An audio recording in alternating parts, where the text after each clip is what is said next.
Varicose veins తో బాధపడుతున్నారా? భారతదేశంలోనే బెస్ట్ ట్రీట్మెంట్ అందించే ఏకైక హాస్పిటల్ ఏవిస్. నమస్తే మంజు గారు, శివరాత్రి పండుగ శుభాకాంక్షలు అండి. నమస్తే అండి జయ గారు, మీకు సుమన్ టీవీ ప్రేక్షకులందరికీ శివరాత్రి శుభాకాంక్షలు. రైట్, శివరాత్రి అనగానే మనకి ఫస్ట్ గుర్తొచ్చేది జాగరణ, ఉపవాసం. అవునండి. కదండి. ఉమ్. శివ పార్వతుల కళ్యాణం, లింగోద్భవం జరుగుతుంది కాబట్టి ఆ రోజు అలానే కళ్యాణం కూడా మనం విశేషంగా జరుపుకుంటాం. అవునండి. ఉపవాసానికి సంబంధించి ఎలాంటి నియమాలు పాటించాలి? ఎందుకు మిమ్మల్ని క్వశ్చన్ అడుగుతున్నానంటే, మీరు ఒక న్యూట్రిషనిస్ట్ కాబట్టి. సో ముందుగా మనం బాడీని ఎలా ప్రిపేర్ చేసుకోవాలి, ఉపవాసం ఉండాలి, ఉపవాసంతో పాటుగా జాగరణ కూడా చేస్తాం మనం కాబట్టి ఎలాంటి జాగ్రత్తలు తీసుకోవాలండి?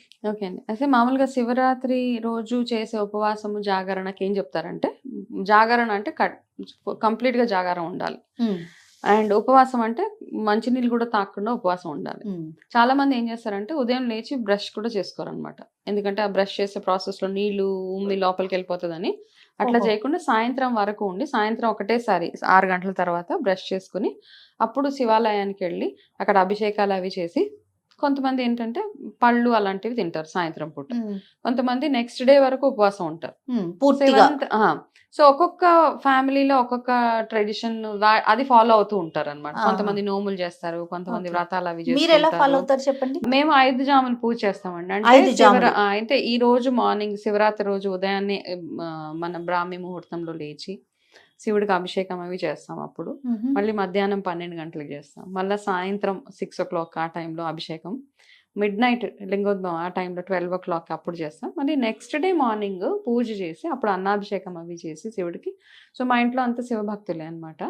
మా వారు ఎక్కువ మా ఇంట్లో విగ్రహాలు ఏంటి అవన్నీ శివలింగాలు అవన్నీ ఉన్నాయి కాబట్టి వాటికి మళ్ళీ నెక్స్ట్ డే మార్నింగ్ అన్నాభిషేకం అవి చేసి అప్పుడు దేవుడికి మహానైవేద్యం పెడతాం అనమాట. అన్ని ఏదైతే వండుతామో మనం గారెలు కానీ ఎనీథింగ్ అన్నీ వండి దేవుడికి మహానైవేద్యం పెట్టాక అప్పుడు మేము ఫాస్ట్ బ్రేక్ చేస్తాం. అదే ప్రసాదంగా తింటాం అనమాట సన్ రైజ్ అయిపోయిన తర్వాత. సో ఫుల్ డే ఉపవాసం ఉండి తర్వాత జాగారం కూడా ఆ రోజు నైట్ అంతా మళ్ళీ మధ్యరాత్రిలో పార్వతి కళ్యాణం చేపిస్తాం. సో ఈ 12 గంటలు పూజ అయిపోయాక ఇంకా ఇది నడుస్తూ ఉంటుంది అనమాట, కళ్యాణం కూడా నడుస్తూ ఉంటుంది. సో ఆ కళ్యాణం అంతా అయిపోయింది. సో ఇలా మాకు ఎప్పటి నుంచో అలాగ అలవాటు అయిపోయింది మాకు. సో కళ్యాణం ఆ టెంపుల్లో అవుతూ ఉంటుంది. సో ఆ టెంపుల్లో ముగించుకొని వచ్చి పూజలు ఇలా అనమాట. అంత మాకు కన్వీనియంట్ గా ఎలా సెట్ అయితే అట్లా చేసేసుకుంటాం. బట్ ఈ 5 times పూజ అన్నది నడుస్తూనే ఉంటది. సో అప్పుడు రకరకాల అభిషేకాలు ఏంటి. సో ఏంటంటే ఒకటి అంటే అందరికి ఓపెన్ గా నేను చెప్పేది ఏంటంటేనండి, శివరాత్రి రోజు మేము ఏదైనా ఒక చిన్న ప్రాబ్లం వచ్చి ఆ ప్రాబ్లం కి గాను ఒక మనస్ఫూర్తిగా మొక్కుకొని మేము చేసే అభిషేకాలు 100% వర్కౌట్ అయినాయి అనమాట ప్రతిసారి. అంటే ఇలా ఎన్నో ఉన్నాయి. అంటే ఈ భక్తి దీంట్లో మనం ఎన్నెన్నో పూజలు అవి చేస్తూ ఉంటాం. కాకపోతే స్పెసిఫిక్ గా కొన్ని ఉంటాయి. ఆరోగ్య సమస్యలు వచ్చినప్పుడు కానీ, మనకి శని ఏళ్ళనాటి శని ఉన్న వాళ్ళకి కానీ, వీళ్ళు అన్నట్టుకున్నప్పుడు మనం చేసే పూజలు అభిషేకాలు చాలా బాగా వర్క్ చేస్తాయి అనమాట. అయితే మీరు అలాగే ఉపవాసం గురించి ఉపవాసం అంటే చాలా మంది చేయలేని పరిస్థితి ఉంటుంది కదా.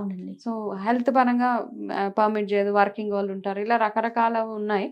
కాబట్టి అట్లాంటి వాళ్ళు మార్నింగే దీపారాధన చేసి శివాలయానికి వెళ్ళి వచ్చి నార్మల్గా మీ రొటీన్ మీరు ఫాలో అయిపోవచ్చు.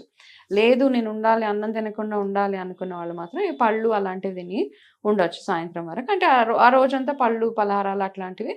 ఇమీడియట్ ఎనర్జీ బూస్టింగ్ అంటే అరటిపండు కాబట్టి కొబ్బరి నీళ్ళు ఒకటి తాగొచ్చు. మజ్జిగ ఇంకా బాగా నీరసం వస్తుంది అనుకున్న వాళ్ళు మజ్జిగ తాగొచ్చు.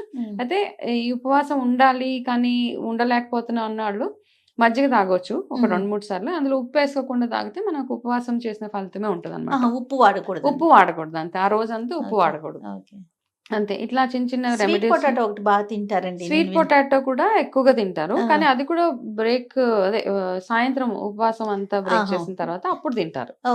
లేదు నార్మల్ గా తినాలి డే టైంలో అంటే కూడా ఇవన్నీ తినవచ్చు. అయితే ఇంకా లేదు ఇవన్నీ నేను తినలేము, నాకు అసలు ఏమి తినకూడదు, నేను ఇంకా ఇలాగే దేవుడి మీద భక్తితో అట్లా ఉండాలి అనుకున్న వాళ్ళు చాలా మంది ఉన్నారండి. సో వాళ్ళకి నేను ఇచ్చే ఒకటే ఒక రెమెడీ, ఉసిరికాయ బొగ్గలో పెట్టుకొని త్రూ అవుట్ ద డే మీరు ఉపవాసం ఉండొచ్చు. ఆ ఉసిరికాయ పెట్టుకోవడం వల్ల ఏమవుతుందంటే మీకు ఎనర్జీ లెవెల్స్ డ్రాప్ అవ్వకుండా, మీ ఎలక్ట్రోలైట్స్ డిప్ అవ్వకుండా ఈ ఉసిరికాయ హెల్ప్ చేస్తుంది మనకి. కాబట్టి ఇది చిన్న చిట్కా చేయొచ్చు. ఇప్పుడే కాదు, కొంచెం చాలా మంది ఏకాదశి ఉపవాసం ఉండాలి అంటారు కానీ ఉండలేరు. ఇది ఒక రెమెడీ లాగా తీసుకుని ఒక మెడిసిన్ అనుకోవచ్చు. అది పెట్టుకుంటే కనుక మీకు అస్సలు నీరసం రావడం అట్లాంటివి ఏది ఉండదు అనమాట. ఆ జ్యూస్ లోపలికి వెళ్తా ఉంటుంది కదా మనకి. సో మనకి బ్యాలెన్స్డ్ గా ఉంటుంది. ఓకే. ఓకే. జాగరణకు సంబంధించి అండి పాపం కొంతమంది ఫోన్ నైట్ అంతా ఉండలేకపోతారు. అది ఇది. ఆ. అంటే శివపార్వతుల కళ్యాణం అయిపోయిన తర్వాత అట్లా కొంతమంది ఇంకా విరమించుకుంటారు కదా. అవును, అవును. అయితే జాగారం అంటే మామూలుగా దైవ భక్తిలోనే ఉండాలి కదా, దైవ స్మరణ చేసుకుంటూ ఉండాలి. సో ఈ మధ్య జాగారం అంటే మిడ్ నైట్ షోస్ చూస్తారు, ప్యాక్ ఆడుకుంటా ఉంటారు. సో ఏదో లాంగ్ డ్రైవ్స్ అని ఇట్లాంటివన్నీ కాకుండా మీరు ఉన్నంత ఎక్కడైతే చాలా ప్లేసెస్ లో పార్వతి కళ్యాణం అవుతూ ఉంటుంది. అట్లాంటి కళ్యాణాలు ఏమన్నా చూసుకుంటూ దాని తర్వాత శివనామస్మరణ చేసుకుంటూ ఉండి నలుగురు కూర్చొని మాట్లాడుకొని మంచి పురాణాల గురించి అవన్నీ శివ పురాణం చదువుకోవచ్చు, ఇట్లాంటివన్నీ చేయొచ్చు. లేదు అని ఉండలేమన్న వాళ్ళు 12 o'clock తర్వాత చాలా మంది చేసే ఆప్షనే అది. బట్ నెక్స్ట్ డే సూర్యోదయం వరకు పడుకోరు, నెక్స్ట్ డే నైట్ వరకు పడుకోరు అసలు. చాలా మంది నైట్ అంతా అయిపోయి నెక్స్ట్ డే మార్నింగ్ ఫుల్ నిద్రపోతారు 12 గంటలు. అది కూడా ఫలితం ఇవ్వదు అంటారు. ఓకే. కానీ మీ మీ ఆరోగ్యాలని మైండ్లో పెట్టుకుని మీరు అంతే, కొంతమంది ఉండలేరు అసలు ఉపవాసం, అసలు ఏమైనా ఉపవాసం ఉండలేరు, జాగారం ఉండలేరు. సో అట్లా మీ బాడీ సహకరించినప్పుడు చేయకపోయినా మనకేం పాపం తగలదు. దైవ భక్తితో ఉంటే సరిపోతుంది మనస్ఫూర్తిగా ఆయనకి. అంతే, భక్తిగా మీరు చిన్న ఒక అభిషేకం ఒక బిల్లం ఇచ్చేస్తే సరిపోతుంది, సమర్పించుకుంటే సరిపోతుంది. తర్వాత స్వామి వారికి ప్రతి ఒక్కరు మనమే స్వయాన్ని అభిషేకం చేయాలని అట్లాంటి ఫీల్ కూడా ఉంటుంది. అంటే మిగతా ఏ దేవుడికి మనకు అవకాశం ఉండదు, కొన్ని చోట్ల మాత్రమే లింగానికి మనం అభిషేకం చేసుకునే అవకాశం మనకు కొన్ని చోట్ల. అవునండి, చేసుకోలేని కాస్త ఇబ్బంది పడుతూ బాధగా అనిపిస్తూ ఉంటుంది కదండి. అంటే ఎంట్రీ ఇవ్వరు కదా వాళ్ళకి. అయితే అట్లాంటి వాళ్ళు ఏంటంటే మనకేం చెప్పారంటే పురాణాల్లో కూడా అట్లా అంటే అందరూ వెళ్ళి అభిషేకం చేసుకునేవాళ్ళు, చేసుకోలేము మనం చాలా మంది. కొన్ని ప్లేసెస్ లో ఇప్పుడు ఏం చేస్తారంటే బయట ఒక ఫైబర్ది పెట్టేస్తున్నారు, ప్లాస్టిక్ అట్లాంటివి పెడుతున్నారు. అవి చేస్తే మనకు మనశ్శాంతి ఉండదు, అవి ఎక్కడ చేసాము.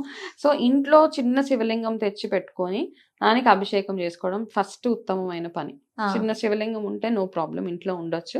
కానీ శివలింగం ఉంటే అంటే ప్రతిరోజు కొన్ని నీళ్ళు పోయాలి. ఎలాబరేట్ గా పూజలు చేసినా చేయకపోయినా కొన్ని నీళ్ళు అలా 2 చుక్కల నీళ్ళు అలాగా. అభిషేక ప్రియుడు కదా ఆయన. అవును, అభిషేక ప్రియుడు కాబట్టి కొంచెం నీళ్ళు చుక్క అలా పడేలాగా చూసుకోండి. చిన్నది ఇంతే, చాఫ్ చిన్న దొరుకుతా ఉంటాయి మనకి, అంత సరిపోతుంది. పెద్ద పెద్ద వద్దు, అది టాలరేట్ చేయలేము మనం. రెగ్యులర్ గా పూజలు నైవేద్యాలు అయ్యే వాళ్ళకేమో పనికొస్తాయి అనమాట. లేదన్న వాళ్ళు గుడి దగ్గరికి వెళ్ళొచ్చు.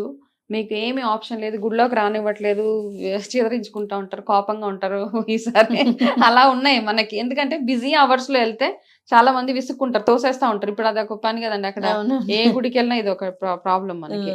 అట్లాంటప్పుడు మనకి శివదర్శనం అవ్వలేదు, ఇట్లాంటివన్నీ లోపలికి వెళ్ళలేదు, నేను భగవంతుని స్పర్శించుకోలేదు, ఇట్లాంటివన్నీ పక్కన పెట్టేసి భక్తిగా గుడి దగ్గరికి వెళ్ళడం, అక్కడ వెళ్ళి ట్రై చేయండి. లోపలికి మీరు అలౌడ్ అయితే అలౌడ్, లేదంటే నాకు భగవంతుడు అనుగ్రహం లేదు అనుకోవడానికి లేదు. మీరు గుడి దాకా వెళ్ళారంటే మీకు భగవంతుడు అనుగ్రహం ఉన్నట్లే కదా. అక్కడ ఆ గుడి యొక్క ఏదైతే ధ్వజస్తంభం ఏదైతే ఉందో అక్కడ దర్శనం చేసుకోవచ్చు.